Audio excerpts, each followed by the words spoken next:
Hey there, welcome back to the show.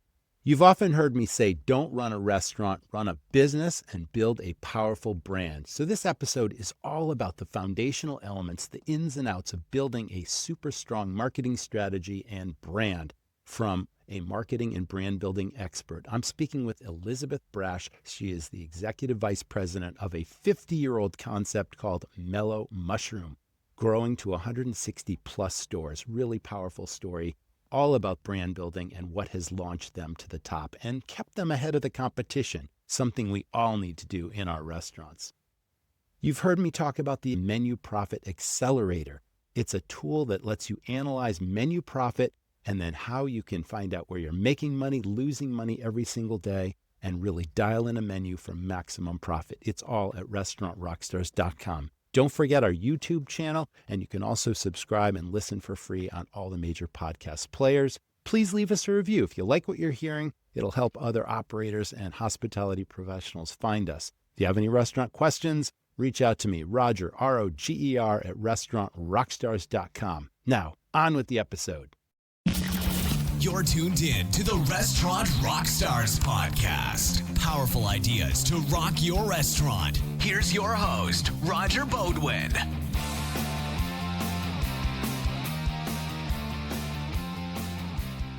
Quality and caring still matter.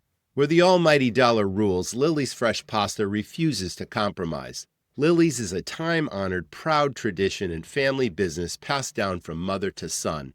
Lily and Antonio continue to produce a complete line of homemade pastas using only 100% non-GMO, high-quality Italian unbleached wheat, grade A eggs, and naturally filtered water. That's it. No preservatives, no fillers, just the best product. I've tasted Lily's Fresh Pasta many times, and they're always molto bene. Ask your local food service representative or call Antonio directly at 603-818-2100. Welcome back, everyone, to the Restaurant Rockstars podcast. Elizabeth, welcome to the show today. Thank you so much for having me. I'm so excited to be here. I'm glad to have you here. You are a branding and a marketing guru, and branding and marketing is so important, the strategy, the ins and outs, and it has such to do with new and repeat business, but more importantly, building loyalty with your guests. But it's a whole big thing. So I want to dive into that. Now, Mellow Mushroom, 50-year anniversary. That's absolutely huge. How long have you been with the company? I have been with the company formally now for going on 11 years. And I started it currently with the marketing department. I started in a coordinator position 11 years ago, which is hard to believe how much time has really flown by. And then prior to that, during my much younger years, I had some short stints as an intern in operations and some internships in the marketing department over a few different summers. Fantastic. Now, I spent a lot of time on your website, and I was really blown away by the creativity and the colors and the vibe and the aura of the whole thing. But I want you to describe it. What is the zeitgeist of Mellow Mushroom, and what do you hope to present to your guest when they walk in the door, and what's the experience? Zeitgeist of Mellow Mushrooms. I think you're the first person to ask me the question exactly like that. Mellow Mushroom it's a really fascinating brand to be a part of, to work on. The branding itself it's really compelling and challenging to work on in the sense that we're very unique in operating in a chain capacity, but we have this high level of unique creativity that's in all of our restaurants. So at the core, Mellow Mushroom is really its most kind of successful applications and distillation of the brand. It's really this complementary but really unique juxtaposition of this creativity, psychedelia, mellow vibe, very creative live and let live mentality, juxtaposed with this very rigid and consistent sense of pride around food quality, experience, excellence in the ingredients category. So I like to say we're equal parts like mellow mood, very relaxed, but we take certain parts of the brand very seriously and don't waver in those aspects. So it's this nice counterbalance, if you will, in terms of the overall guest experience. Now, I understand you were instrumental in the rebrand not so long ago, but let's Mhm. go back to the origins of this company. 50 Yeah. years ago, it was started by college friends, right? Yep. And Mellow Mushroom had this 70s psychedelia vibe, and there's still a lot of that, but it seems like you've taken it into a more contemporary place. Is Right. that true? Right. We specifically leaned into a concept that's described as neutro. Neutro is this really great combination of what's best about a brand or a mood or an artwork or a concept that is retro and celebrated retro combined with new and modern. So as we think about cultivating the Mellow Mushroom brand and how we want to drive it forward while also honoring our foundation, our history, and also honoring what is very much still an important part of the brand today. Going back to that juxtaposition that I mentioned initially about what's rooted in a lot of the thinking with our marketing strategy and the store design and the concepting, that's very much when we started working on the rebrand, that concept was very central or core to the thinking because one of the very unique but fruitful challenges on embarking on a rebrand, not only a rebrand for a company that's existed for 50 years, but also it was the first ever rebrand that Mellow Mushroom had ever invested in our 50-year history. So not only is it 50 years, it was also our first time making an investment like this. And when you have a brand that's so deeply rooted in creativity and the celebration of artwork, and there's certain critical non-negotiables in terms of menu quality and food quality, and there's a lot of aspects that are so embedded in the culture and so embedded in the beloved guest sentiment about what Mellow Mushroom is. It's certainly a very unique and compelling challenge to try to incorporate what is most beloved and special and necessary about the brand, also coupling that with what are perhaps some new aspects or more modernized aspects of the brand that would help position us for future success. Excellent ideas. Awesome. Let's talk about a strategy, perhaps, and any advice you could give an operator, because I'm a big believer in running a business and building a brand versus just running a restaurant. Anyone can open a Right. restaurant, but being successful is incredibly challenging, and branding is a huge part of that. And getting people to really buy into that brand and feel like they're a part of that brand. But there's so many things. There's colors, there's fonts, there's all these different things, logos. Where would you Mhm. start and what advice would you give for someone who really wants to either rebrand or literally Right. create a brand from scratch? I think, first of all, I would start with, especially if you're new to branding or marketing or the process, or maybe your area of expertise is in operations or in a different aspect of the business. I think in considering a rebrand, the most important thing is to first understand what branding really is. Branding is not just a logo.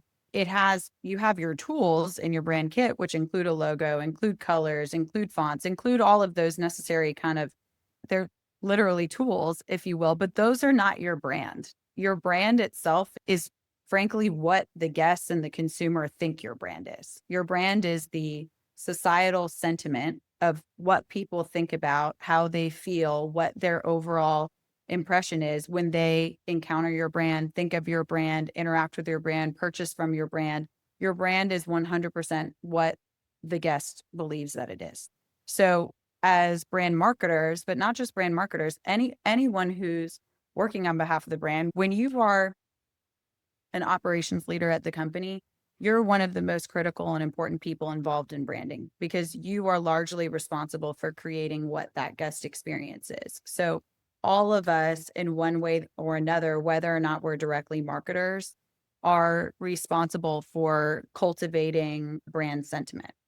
So I think having that just basic understanding of what you're doing and how broadly it applies to the whole business, that's the most important thing. Because when you think of it just as a logo, it's going to fall flat because right Uh-huh. from Yes. there's a misunderstanding. So once you have that team alignment, I can share a little bit about the process that we did because I think it was really effective and it was collaborative and we're thrilled with the results.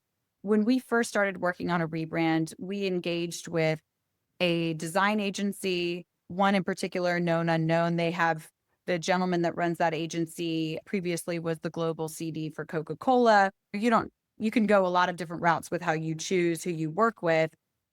We worked with this individual in particular because he had strong history in working with brands with a lot of heritage, like Mellow Mushroom. So first, you need to make sure that the outside vendors or agency partners that you're going to connect with, in terms of their experience and their methodology and their approach, that it really aligns with the needs of your company.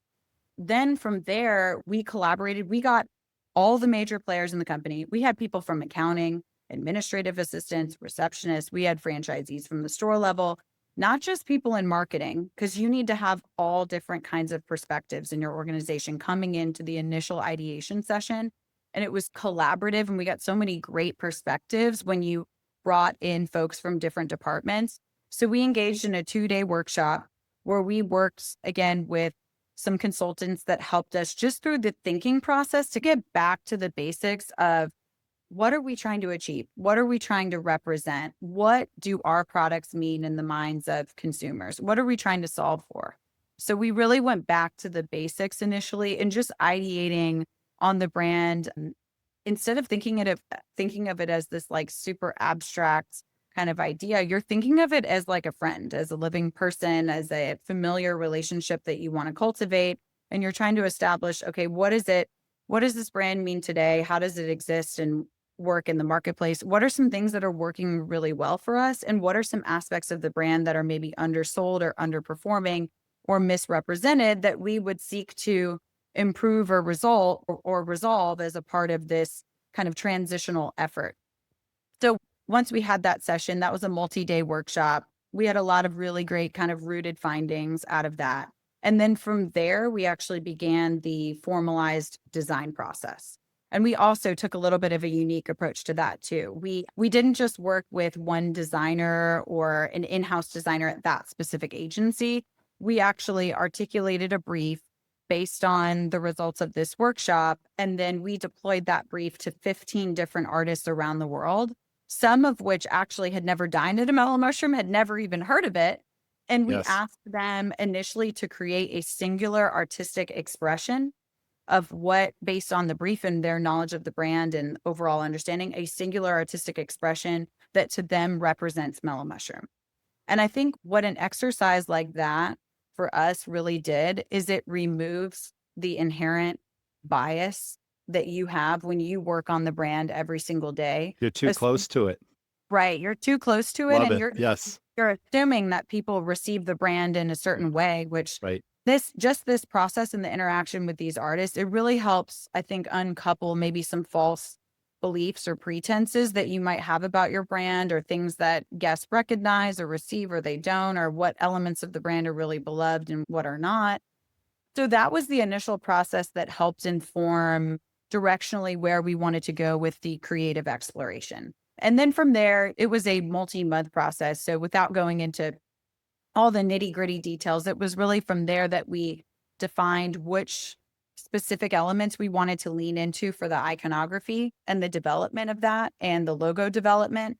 And then we iterated on that numerous times. And when we had something that we really felt was the right transition from our prior logo, but also positioned us for the future and would be something that our guests, specifically our loyal guests and new guests, would both alike really appreciate. Then from there, we did take it to some in-store research, specifically consumer and guest intercepts. And actually, as a marketing leader, that was one of the most productive investments of my time in actually attending those guest interviews. And I spoke to over 200 guests personally in small groups for 30 minutes at a time. We weren't even talking about the food. We were just talking about their overall perception of the brand, what they love about the art, what they think of when they think of Mellow Mushroom, what do they want from Mellow Mushroom from a experience and design and environment standpoint. We also in that process socialized this new logo to those guests to just get their feedback and hey, what's the word that comes to mind when you look at this? Does this identify as Mellow Mushroom to you? And so those conversations were so fascinating because there were certain things about the brand that guests spoke about that were so consistent, regardless of gender, age, demographic. So you're really able to like cut through to the truth in terms of how people think of you. And when you're Common threads I'm hearing and relevance, because it was important right, not just to what are we today, we want to make sure this is right, timeless and it's got legs and it's going to keep going and we can stay relevant with different right, demographics as our maybe our core customer ages right. out, we keep getting younger people into the Right. brand. I'm hearing all those things from you. That's great. It was Huh. fascinating. And I think for those listening, because I know people are working on a variety of budgets when you're thinking about doing this for your own Yes. concept. So you can do the same methodology, I think, and right size it based on your budget and what your business capabilities are. But the one of the things that I think has really changed in the industry, particularly in the last 10 years and has changed about the approach to creative, is that branding was previously thought of as this it was a very flat approach in the sense of you would say, okay, these are your colors, these are your fonts, these are your, in our case, patterns, these are your logos. And these are the specific rules and how you can use those elements. And you don't break away from those rules. And this is the unchanging like prescription to if you're going to create a graphic design or an ad or whatever that may be for the brand, this is what you can do and not do. And I think it's a trend in the industry today, but it's especially relevant to a brand like Mellow Mushroom is what we developed as a part of the branding was not just the tools themselves, but also completely rethinking the briefing process and the creative approach and defining which aspects of the brand should have some creative latitude and liberties and which aspects of the brand identity should be more formalized and unchanging. So some examples of that is Mellow Mushroom, when you look at the 50-year history, for many decades, we never produced the same sign on a building twice. We had different signage in all of our restaurants. And for many years, in a large part of our history, that really co-created a lot of our success because particularly around the time that millennial spending power entered the marketplace, there was a period of time where you saw a sense of rejection, of sameness, and of chains and things looking, I call it corporate rubber stamp, things looking overly corporate, if you will. So for a large part of the brand's history, we did not have a reputation as a chain, and we very much celebrated that. We are still franchised today, nearly all franchise and locally owned restaurants. So it was very representative of our business partners and our franchisees, and also the way that we design our restaurants because they are all snowflakes and no two look exactly the same. But when we engage in the branding and the guest research, what we understand, particularly as Gen Z spending power has entered the marketplace, that has changed things.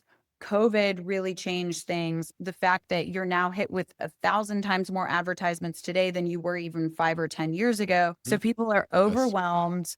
They are being hit with such a waterfall of information and consumption at every turning point in their day.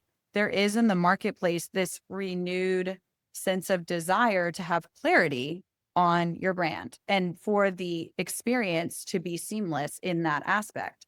So what that means for Mellow Mushroom, when you think about Nutro and you think about how do we combine what is the best part of our legacy while also solving for the future, we really determined in this, we call it a freedom within framework approach. So we've now established what is a healthy framework for the brand. And you have certain things like signage that we're working on updating signage system wide across all of our restaurants. So you have that repetition and recognition and consistency for guest wayfinding and also to help increase the efficacy of our branding and advertising efforts. But then you have certain aspects of the experience that our guests have told us directly. And we know the murals on the walls in our restaurants that should be unique to locations. We should work with and continue to work with real up and coming artists that this is what they do for a living and support the creative economy and like really be a part of that on a more individualized basis and have those special, unique moments in every single Mellow Mushroom location that are curated and certainly the very opposite of any sort of repetition that I'm describing. So that's two extreme examples of the spectrum. And we have a lot of our marketing and branding activities that sort of fall in between some of those ranges that I just described. But I think if anyone's listening and they're trying to think about how to approach branding, the first recommendation that I would make just in terms of your actual go-to-market strategy is to not apply a flat approach and really think about which aspects of the experience should drive consistency and that will be received positively by your guests, and which aspects of the experience need to continue to provide that newness and that excitement and be open to a lot more kind of rapid change and involvement. Restaurants sell tons of fried food, and your customers love it. But the hassles, hazards, and mess of fryer oil, cleaning hoods, and all that grease, well, you can forget all that with Restaurant Technologies. They deliver your oil, filter it, monitor usage, collect and recycle your waste cooking oil. Their AutoMist system automates your hood and flue cleaning, eliminating the fire risk. As a Restaurant Technologies customer, you'll also save 10 to 15% in your insurance premiums. Plus, get a bonus for new customer referrals. Get started at rti-inc.com or call 866-399-3639. Listen, don't lose birthday business to your competition. People celebrate birthdays 7 days a week. The check averages are high, and when they have fun in your place, they'll come back again. Talk to my buddy Dyson. He's an operator also, just like you and me, but now he runs a done-for-you birthday club. Go to jointhebirthdayclub.com/birthdayrockstar. It's a piece of cake. So I'm hearing consistency, but I'm also hearing respect the local community you're in and somehow integrate that with the messaging and with the brand strategy of your stores so that the guest experience is consistent, but the vibe, same vibe, but yet difference, nuances about local history or something that's important to that particular city or town that a store is in. That's really fascinating stuff too. Let's pivot a little bit and let's talk about the guest experience and what you want to do, because again, consistency must fall into the guest experience, but there's a certain flavor of this community. But overall, how do you curate these guest experiences that are memorable, that, keep you separate from the competition and make you stand out? For Mellow Mushroom, it's definitely a multi-sensory experience. So if we think about it, I'll describe a couple Pizzadelic, right? You use that term, pizzadelic. Yeah, a very pizzadelic experience. Yes. So in terms of how we provide this multi-sensory kind of compelling, like really fun aspect of the brand, like first of all, dining at a Mellow Mushroom is fun, and it's fun inside the four walls. And it's also fun if you're doing an online order or a delivery order outside the four walls, because all the touch points of the brand, even everything from our packaging, I think is highly differentiated compared to what other concepts. The packaging has that cool psychedelic art. So experience and the ethos of the Mellow Mushroom experience far extends outside the restaurant. But when we think about delivering consistency, it starts first at the core of our product, which is, of course, our menu. And we have a fantastic menu, fantastic dough that's super unique to the brand, that's been the same unique recipe with 5 ingredients since 1974. Great quality ingredients at that. We are the own in-house producers of our dough. It's coveted, sacred to the brand. And the dough is the pinnacle of the menu mindset, but we apply that same sort of mentality to menu innovation and providing a great experience across the whole menu, whether it's a cocktail, whether it's a new LTO pizza recipe, whether it's, we call our appetizers munchies. So whether it's like a delicious. I get that. Sure. So we deliver great consistency through the menu at its core to the experience. So even though, like I've talked a lot about the unique murals and things that we're doing differently from store to store, one of the core tenets of the experience that is consistent is that menu and those same great items that you can experience from location to location. You love the Holy Shiitake pizza. That's your favorite. You're going to be able to get it at any Mellow Mushroom that you go to. So does the menu change, Elizabeth, very often? Or is it, you got your rock solid, consistent choices that have been a part of the history of the company, but then you also have does the only thing that changed the LTOs, or do you R&D and bring in new menu items occasionally? How does that work? So we're actually very focused on working on some menu ideation right now, and we are rethinking how we might want to handle more rapid innovation and changes in the future. So I think going forward, what you may see on the Mellow Mushroom menu in terms of changes and updates may look a little different than if you were to compare to the last 50 years. Yes. But we actually have an LTO that we're launching at the end of April that we are super, super excited about. It is, I can only give a little hint as to what it is, but I will say it is Okay. the perfect marriage of two items that I think most of America loves. Pizza being one of them. The second item will be a surprise. But so we are delivering an LTO that includes several different items on the menu that will launch at the end of April. And then we're also looking at our menu from a simplification aspect too. We have 50 years of history. We have some items on the menu that we're going to look at and say, is there a better way to deliver something in this category? Should we look at changing this item out to something else? Where can we look at certain things that are maybe underperforming that we may want to remove from the menu as part of simplification efforts? We're taking a closer look at all the categories, everything on the menu. And if there's something that's not working for us as an organization or from a sales or operational standpoint, we'll consider removing it. From an innovation standpoint, we are working on not only developing an LTO pipeline, but also how we react to menu hacks, trends that are happening on social. How do we deliver menu innovation and new food news? And maybe it doesn't always need to go on the menu. If there's something that our guests are telling us on TikTok that they really love, hey, the secret is dip your crust in this amazing sauce. We can offer that as a menu hack without it having to be physically printed on the menu. So there's more ways to have food news and menu innovation that don't necessarily involve the traditional modalities. And I think particularly when you work with Gen Z and a younger audience that's making a lot of their selections, they're using TikTok as like a Google search bar. That's a big opportunity to be timely and more of the moment when you think about delivering new options to your guests. Are you thinking TikTok is the place to be for sure for restaurants to really reach their audience consistently? Are there other platforms you use, Instagram and what would you Yeah. suggest?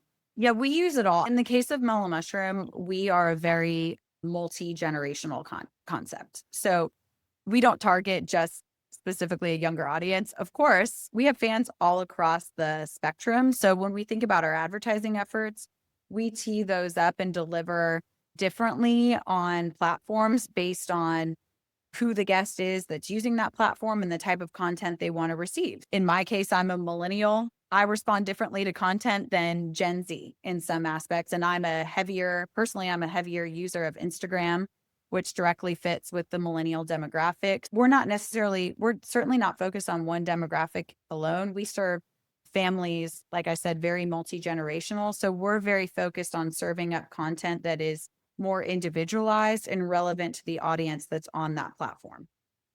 Let's talk about your beverage program, because I know that beer traditionally goes with pizza, but you're not your typical pizzeria. You are a unique sit-down, full-serve restaurant that has soup and has a diverse, yeah, it's pizza-centric, of course, but you also, besides beer, you've got curated cocktails, you got mocktails, you're recognizing the emerging huge amount of people that are now health conscious and they're drinking mocktails even though they want to feel like they're drinking a cocktail. You're curating unique signature beverage items as well for these stores. And that's Yes. very profitable for you, as the bar should be. Yes, the bar is an excellent complementary attachment point to the brand. It's of huge importance when we think about dine-in and driving dine-in sales, because especially as we've seen off-premise, we're not unique like many other concepts that with COVID, there was a strong kind of shift that I don't think anybody believes that society's going back. Of course. People ordering third party, online, off premise more than ever. But the bar is still one of those great parts of the experience that primarily you can only get in store. And Of for course. most Mhm. consumers, you can get a great craft cocktail that maybe you wouldn't necessarily make yourself at home. So it is one of the key differentiators. When we think about the Mellow Mushroom bar, we were originally, when you look at the history, we were pizza and beer, of course, no surprise there. Pizza and beer is tale as old as time. Yeah, it's evolved Um, so much since then. yeah, absolutely. And in one of the ways it's evolved was Mellow Mushroom historically was a place where you could get craft beer and really interesting local craft beers when that used to be widely unavailable or very hard to find. Now you can get craft beer at Publix and it's available at so many other restaurant concepts. So it's become so popular and widely distributed. So the craft beer space, of course, looks very different today than it did for much of the brand's history. But one of the significant shifts for us was creating the cocktail program that we have now. And that really started when we noticed a significant shift in consumer preferences. Cocktails rose in popularity, particularly about 10 years ago. So directionally as a brand at the time, that was a big change for us because for so many years, we were mainly focused on pizza and beer. Excellent. Now, COVID did some funny things that were really helpful to restaurants. So many states allowed restaurants to serve cocktails out the door in sealed containers and all those things. And Yeah. I'm sure you took advantage of that at the time. Has that changed in the different locations you have? Can you still do that in your restaurants? Oh, Not so we have much, though. that's the tricky thing with liquor laws is really because of prohibition and a lot of I call them a lot of the sort of antiquated practices that maybe are still in place today in terms of government regulation that were born out of that prohibition era. That's a challenging thing, especially when you think about multi-unit, because oftentimes there's different rules and stipulations wherever that restaurant is, and there's not as much national consistency as there is directly in the food space. We have some restaurants in certain markets where off-premise cocktails and LBW sales are still permitted and they still have active programs offering that. But I would say in terms of the overall programming from COVID that really stuck and we think is here to stay. I Sure. think not unique like many other concepts where we think that saw a spike in popularity for a period of time, but it wasn't as sticky as some of the other behavioral changes that we've seen. Terrific. Let's shift Mhm. gears again. Let's talk about retail merchandise because that's an additional profit center. And I've always believed you can't have too many profit centers in a restaurant. You're not just selling food and drinks, Yeah, but that's the whole package. But in order to have a successful retail program, you need a strong brand. What are the right. keys to starting a retail program? And how would you advise our audience to create one if they don't have one? So we have at Mellow Mushroom, our employees all wear our cool psychedelic trippy t-shirt. We Hmm. change signs very frequently. So in our case, oftentimes the products sell themselves Yes, because I guests see see that. the employees wearing them and they love them and they ask to purchase them. Uh, Of course, have certain markets that are tourist driven markets where, merchandise sales are naturally higher there because people in that area are looking to purchase those types of things. So locations that are in tourist markets certainly take advantage of those differences. We have a lot of operators though that do it differently. We have some that have full merchandise displays in their restaurants. The most important thing there, which is the most important thing there is making sure that you keep it freshly stocked and maintained. There's just like keeping your bathrooms clean. We talk about that as operators a lot. There's certain kind of visual indicators in a restaurant that send immediate signals to guests. And so there's Very nothing, true. and you walk to Impressions. a restaurant and they're like, yeah, we sell t-shirts and there's two kind of sad ones hanging there on the display. So first and Yes. foremost, if you're going to do it right, like anything else. Let me So ask you one question, and I'm sure it varies store to store. What's that whole Disneyland theory? It's like you can't right, walk into the park without going through 10 different retail boutiques, and you can't right. leave the park. So it's key to have it highly visible, first and last impression at the entrance, Right. but not just a t-shirt or two hanging on the wall. It's like a merchandise retail center, but then that takes square footage. What's the balance? We have the balance for us is that it's an optional program. So we don't necessarily believe that having a strong retail presence is right for every single Okay. Mellow Mushroom restaurant. So it's based on some of the market conditions that I described. It's also based on the fact that you need to have a franchisee and an operator who believes in it, is invested in it, and wants to maintain that active presence in their restaurant in terms of the display.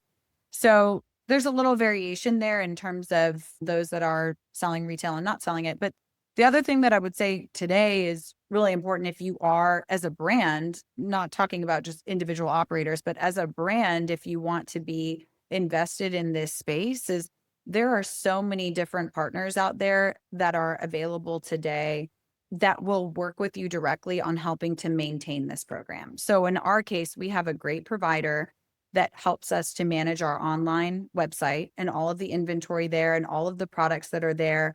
They have a team that works to make sure those products, in terms of their manufacturing process practices, are ethical and safe, that things that we're making, the materials involved in those items, they have a very extensive QA process involved in that. So especially with so much of the production of these things happening overseas, I think one of the great ways to think about the retail program is that it's really an advertising tool for your brand. So if it's not something that you can spend a lot of time and energy on, because you're probably, with the complexities of owning and operating a restaurant today, you probably have your time completely tied up in other areas. You can work with a great partner that's going to help manage this for you, and they know exactly how to do it. They're going to provide a great experience to your guest. They're going to help advise you on different promotional tactics and things that you can do to help grow the program and develop a digital presence. For us, we have so much of things are online. So now we have our Mellow Mushroom shop that's also available online that allows us to collaborate with other influencers and partners, that allows us to send out promotional elements where someone can just click online to shop. So I think inside the restaurant and both online are important when you think about developing a robust retail offering that you can use to help promote a lot of the other activities of your organization. So is that all collective in terms of the fulfillment? You got an online store and there's one place that handles the fulfillment of all this, and you're always in stock on inventory and there's no back orders and all that. Because that's a challenge. I'm absolutely in belief that you can sell stuff live in your locations, but having an online store was hugely important. There are certain logistical challenges, of course, but you can start small, have someone in charge of the whole program if you have one single location. I'm a big believer in empowerment. So you pick someone that's a go-getter that wants to move up in the organization, start a retail program. I'll look at everything you've got, but I trust in your judgment, your ability to believe our brand and translate that to the guest. I think that's tremendous. Exactly. And depending on the size of your brand, a lot of these different providers available, there's options now where you can have, let's say, 4 or 5 t-shirts available on your store, and they're printed on demand with digital printing tactics. So you don't necessarily have to incur inventory overhead, and you can trial and error, see what sticks and see what works. So the industry in terms of retail merchandising has rapidly changed and evolved, and it's evolved in a way that I think really supports small businesses and opportunity to start from the beginning. So you can, I think, right size how you want to handle it and what you want to do based on the operations that you want to incur and what you want to outsource. Fantastic. Elizabeth, you've given us a real deep dive into branding and positioning and all the things that are so vital to creating a strong culture and translating that culture to your guest and querying and focus groups and really pinpointing what that brand is really all about. It's been super great having you on the show. Thank you so much for having me. I really enjoyed the conversation. Thank you again. That was the Restaurant Rockstars podcast. Thanks to our audience for tuning in. Thank you to our sponsors. We can't wait to see you in the next episode. So please stay tuned and stay well, and we will see you then. People go to restaurants for lots of reasons. For fun, celebration, for family, for lifestyle. What the customer doesn't know is the thousands of details it takes to run a great restaurant. This is a high-risk, high-fail business. It's hard to find great staff. Costs are rising and profits are disappearing. It's a treacherous road, and smart operators need a professional guide. I'm Roger. I've started many highly successful, high-profit restaurants. I'm passionate about helping other owners and managers not just succeed, but knock it out of the park. I created a game-changing system, and it's filled with everything I've learned in over 20 years running super profitable, super fun restaurants. Everything from creating high-profit menu items and cost controls to staff training where your teams serve and sell, to marketing hooks, money-maximizing tips, and efficiencies across your operation. What does this mean to you? More money to invest in your restaurant, to hire a management team, time freedom, and peace of mind. You don't just want to run a restaurant, you want to dominate your competition and create a lasting legacy. Join the Academy and I'll show you how it's done.